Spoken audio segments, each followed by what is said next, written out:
Are you a writer whose mind is a whirlwind of creativity and distraction? Hello and welcome to Writing While Distracted, the writing podcast that helps you transform your scattered thoughts into literary brilliance. I'm your host, Brenda Murphy, and your NeuroSpicy writing coach. For writers of all kinds, but particularly those dealing with distraction and mental health issues, on this podcast, you'll hear positive advice for staying focused amidst the chaos of your mind, along with writing tips to help you find your story's beginning and use your strengths to get to the end of your novel. Here, creativity thrives in the midst of chaos. Stay tuned as we discuss pre-writing, or as I like to call it, outlining for the outline impaired.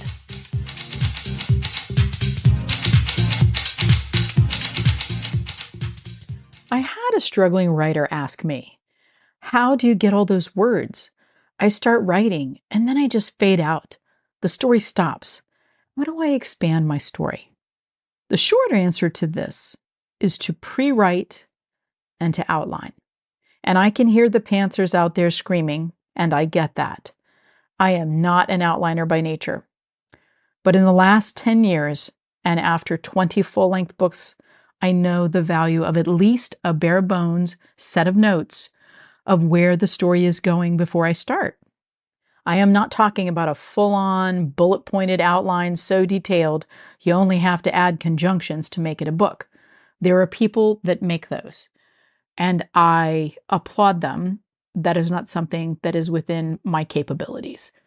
And if you're listening to this podcast, it may not be within your capabilities either, but I'm here to tell you that is only one way to write a book.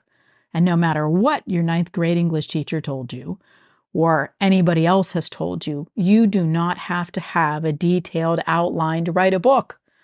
But you do need some sort of guidelines so that you can get where you want to go with the story without wandering around too much in the weeds. I'm talking about making a scene list.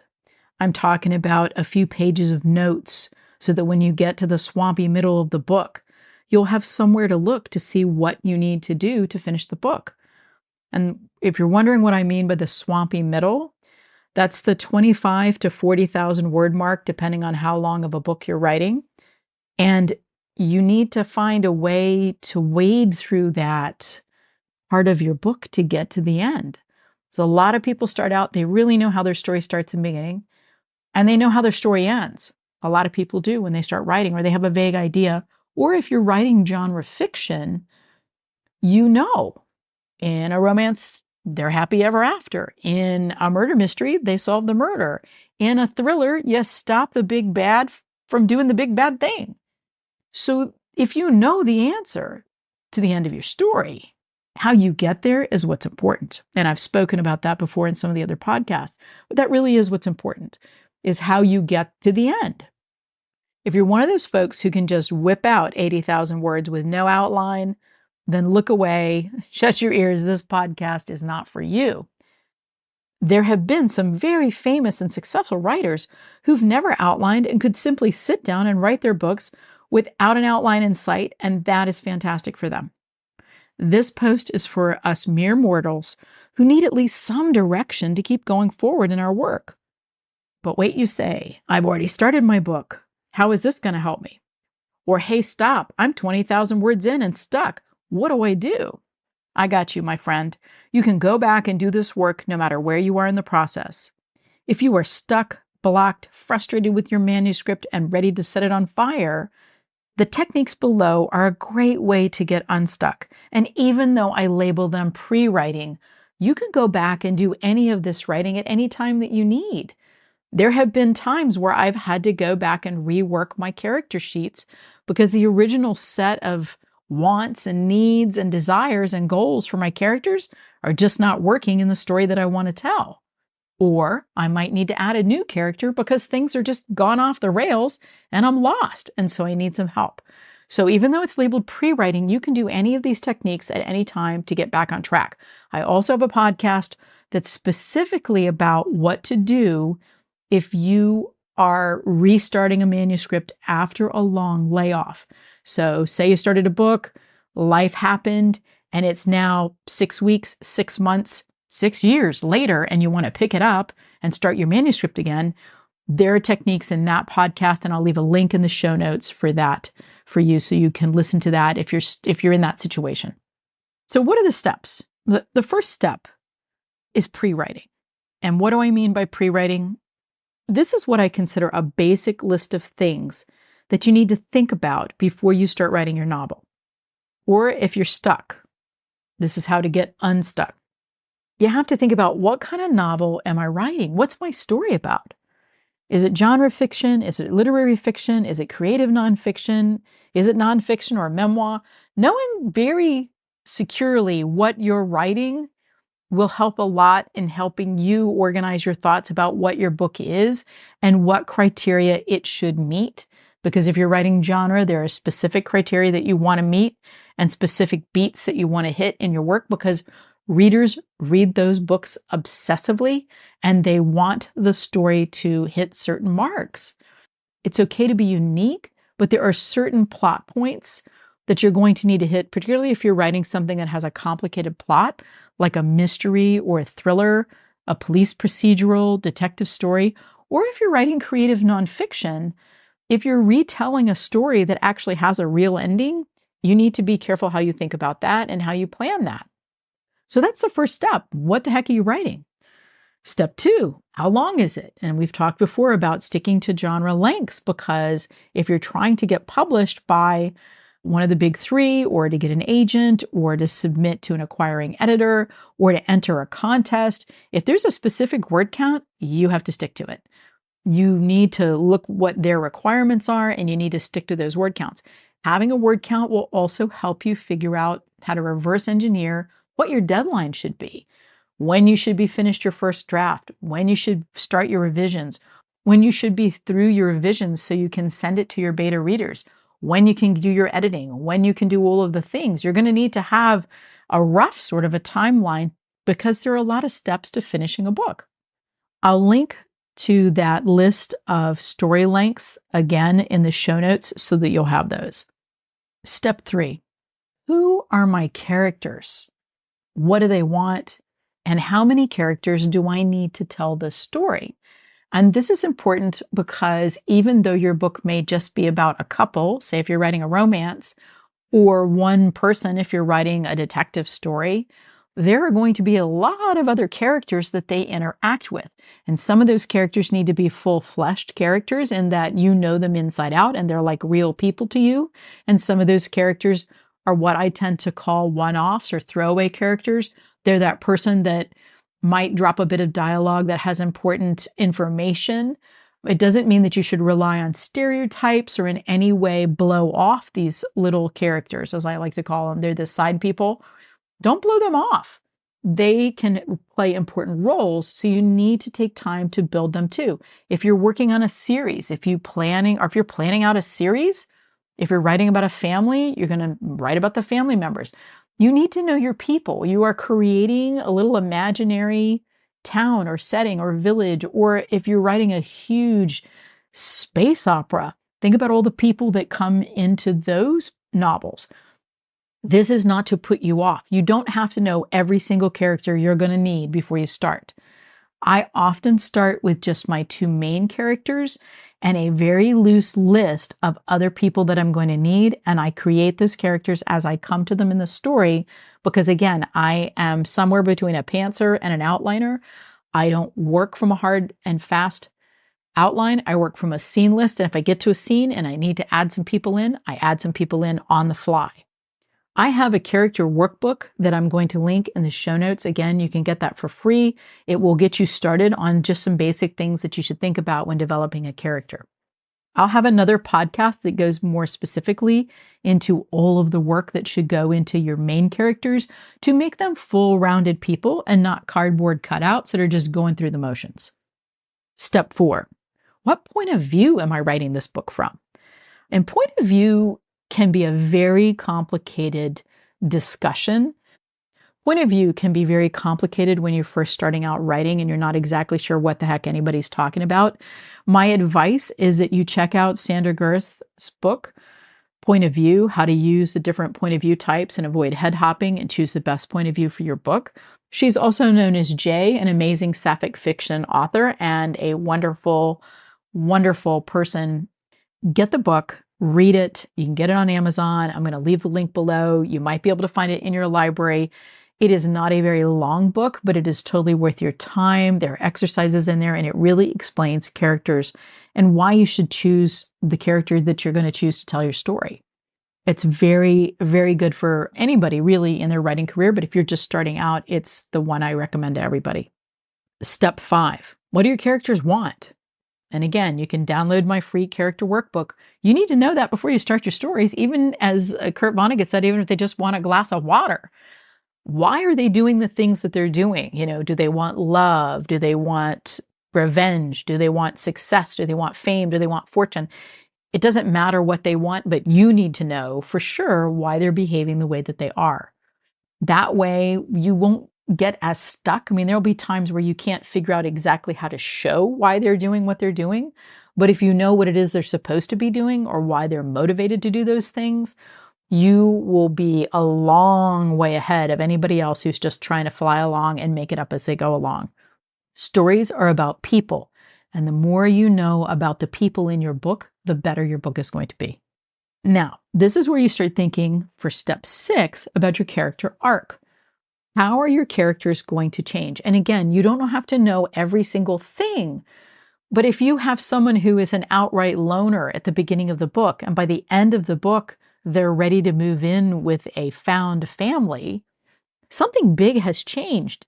And you don't have to say how it changed. You can just say loner becomes family member. I've written that as a note to myself. Loner becomes family member. Hardcore, I'm going to be single for the rest of my life, falls madly in love. I don't have to write down every single step of how they get from point A to point B, but you have to know where they're going. And again, that will help you in moving forward in your book. Step 7, where does my story take place? What time of year is it? What's my setting? This is going to inform your research. Now, the kinds of things you're going to research are going to be pop culture, current events, news events, things that your characters would experience together or maybe within their timeline are going to influence your story. And those are the things that you need to know. If you're going to set it in 18th century London or 15th century Spain or 12th century Norway, you need to know those things. You need to do the research. Again, you don't have to know all the research, but making a note to yourself of what kind of research you need to do to get started, again, will keep you from getting bogged down in the middle. I make a list of research topics that I need to explore. For example, my recent book was about a fire investigator, and I had to do a lot of research into what does that person do? How do they fit into the fire department? What are their job skills? What do they need to know? I didn't have to know enough to become a fire investigator, but I had to know enough to be able to put those little details into your book that let people know that this person really is and doing the things a fire investigator would do. It also influenced her behavior in the book. So those are the kinds of things I'm talking about with figuring out your setting, figuring out things about your character. That's going to inform your research and keep your book moving along. Step 9, and this is probably the hardest step. You want to figure out what your deadline is. Now, if you are writing a short story or a short piece of fiction, or you have a book contracted, you've got a hard and fast deadline. If you're writing something for a contest, you've got a deadline. And what I suggest people do is take that deadline date, the drop dead date, the last date that you can possibly submit that book, and then work backwards to where you think you could have it written, finished, and edited. And from there, work back to when you could have your first draft done. Always give yourself twice as long as you think you're going to need. Even if you can knock out a 2,000-word short story in an afternoon, it's not finished. You're going to need to edit it. You might want to send it to beta readers. You might want to just sit on it for a little bit and see if it's as good as you think it is. Go back, read what they're asking for the short story collection, those kinds of things, or magazines you're submitting to, or wherever you're sending it.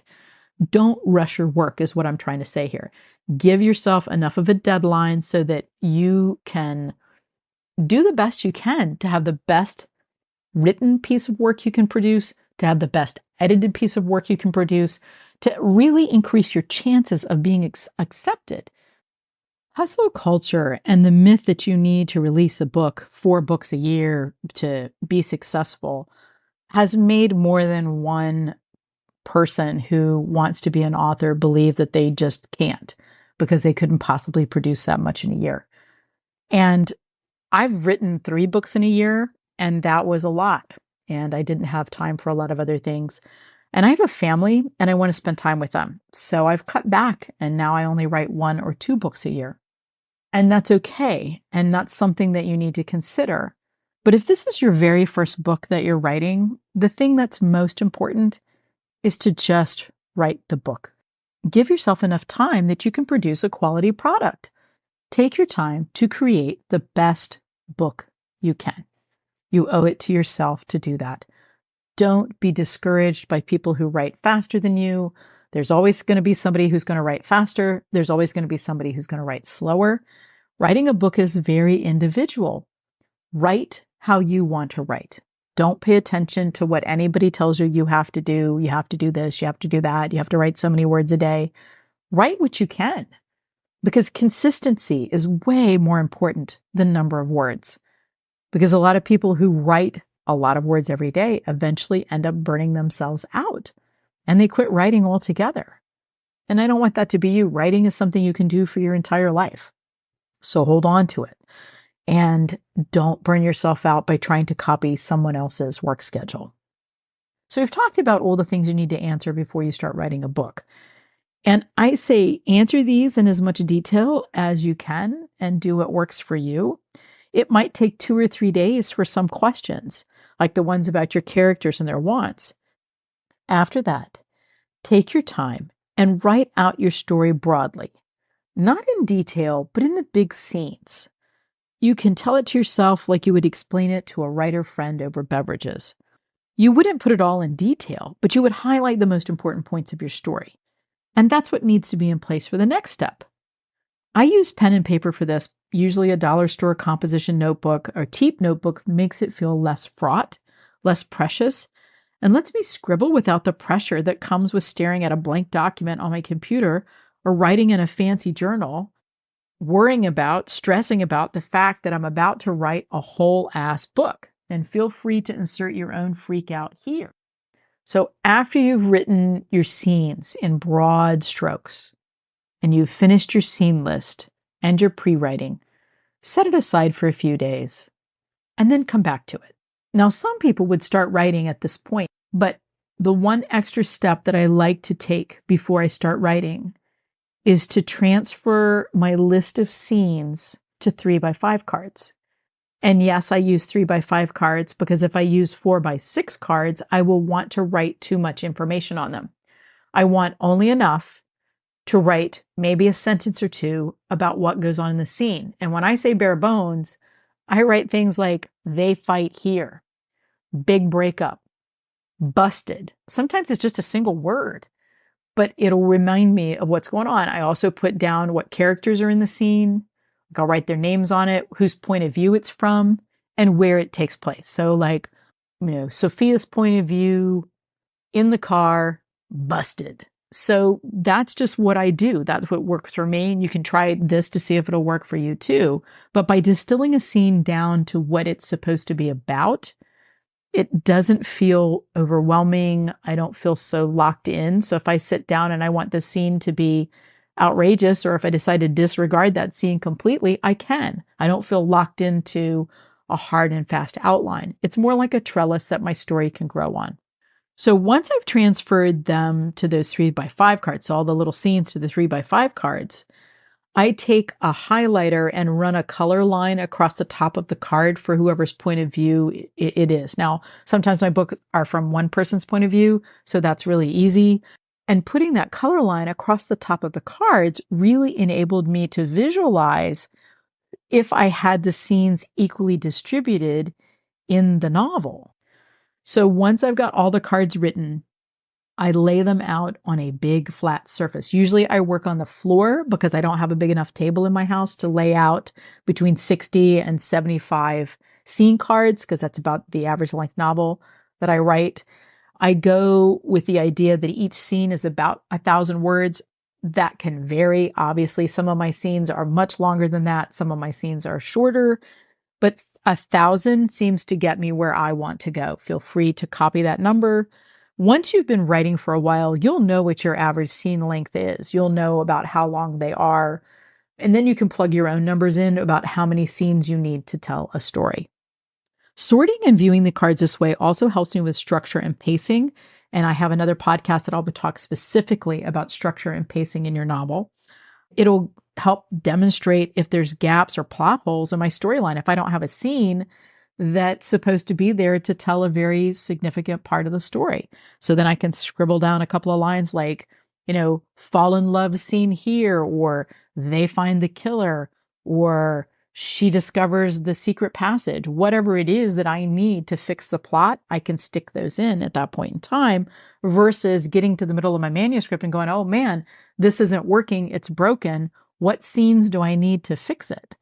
I've already done that in the pre-writing stage and in the pre-card sorting stage. Now, there are ways to do this electronically. If you use Scrivener, you can do that directly in the application. I don't, because I'm very tactile, and I also, again, tend to write too much on the cards versus if I'm just working on 3x5 cards that I can sort by hand. You can use Milanote. That's another app that people can use to outline and organize their thoughts with cards versus hard copy cards. I will link to Scrivener and Milanote in the show notes so you guys can check those out. Having your story sorted into tangible bits, if you are a visual person, and I am, that is basically how my mind works in pictures, it's very helpful for me. Now, if you're not someone that works in pictures, if you're someone who needs to dictate or relies on voice to text because of visual impairment, you can still do this with the apps. You can totally dictate in Scrivener. You can totally use your microphone with Milanote. Most things these days, most apps these days, at least with the Mac system, and that's the one I operate on, will work with the speech to text feature in Mac. So that's a really helpful thing. So you can still work with this method if you need to dictate for whatever reason. I didn't come up with this method. I learned it from watching Dustin Lance Black talk about his building and creative method for when he writes screenplays. And I'll link to that video in the show notes too, because it is totally worth the time watching it. Again, write consistently, do your pre-writing. Remember that genre fiction has beats that you need to hit if you want to write in that genre. Now, if you're blending genres, you can have a lot of fun because you don't have to necessarily hit all the ones for each genre. So enjoy and experiment and play with genre fiction in ways that you can blend it together and make it be what you want. Will this method work for you? Will pre-writing work for you? I don't know, but I'm going to submit if you haven't been able to finish a book, or you haven't been able to get a book published, or you're just unhappy with the way your writing's going, give it a shot.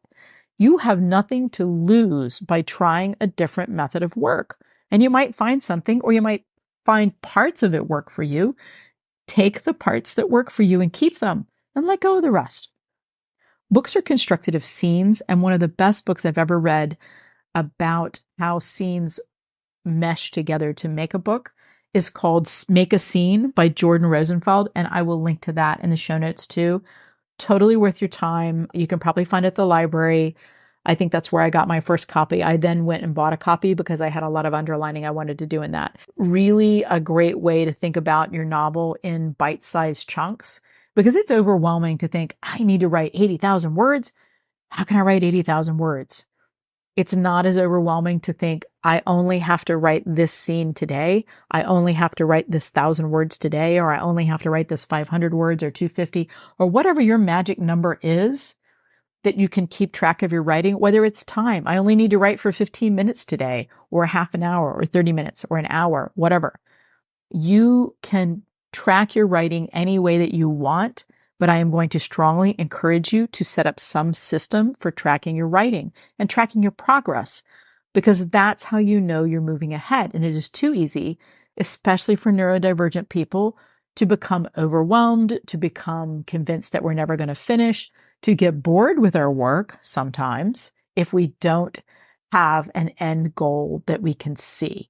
If we can see the end, if we can know that there is an end point to our struggle of writing this book, there can be a lot of motivation in working towards that. So, try this method. Give yourself a deadline. Work your magic with your pre-writing. And remember, just don't quit. Take what you need and leave the rest. So I hope this podcast has helped you understand what pre-writing is and how it can help you get your book to the finish line. If you have questions or comments, please email me. My email's in the show notes. You can contact me through that. Thanks for tuning in to Writing While Distracted, where we navigate the winding roads of creativity amidst the chaos of distraction. If you've enjoyed this podcast and found it useful, please share it and tag me. DM me and let me know what you found useful. Please leave a review. It really helps get the podcast in front of more folks. Remember, in the dance between focus and diversion, every stumble is a step closer to mastering the art of writing. Join us next time as we continue to unravel the mysteries of the writer's mind. Until then, keep writing, keep wandering, and embrace the distractions that fuel your creativity. Stay tuned, stay inspired.